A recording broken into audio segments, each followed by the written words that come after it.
At this time, 2 adult relatives of the children were also located and arrested in relation to their abduction, have been charged jointly with the following offenses in relation to both children: forcible confinement, abduction of a person under the age of 14, abduction in contravention of a parenting order, and abduction. This has been a long and challenging investigation that has caused understandable concern to all involved. Due to the needs to preserve the accused's right to a fair trial, I know you will understand that what my comments today will have to be limited. I can say that high conflict custody battles are some of the most challenging situations that police are called to respond to. These challenges are due to the understandable emotional commitment of the parties and intersecting roles of multiple government systems, including the courts, children's services, and police. The role of the police is to investigate criminal allegations and to keep the peace. Unless asked to provide information to the courts, it is not the role of the police to inject themselves into family court processes. All our investigations need to be evidence-led and fair to all parties. As a parent, I can only imagine how incredibly difficult the last month has been.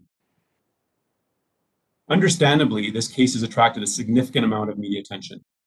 We recognize that some of that involved criticism of the RCMP's decision not to issue an Amber Alert. I can tell you that the decision on whether the circumstances of this case met all the criteria required for the police to issue an Amber Alert was examined at the outset and continued to be evaluated by investigators up until when the children were found. The RCMP is committed to using Amber Alerts when all the criteria are met.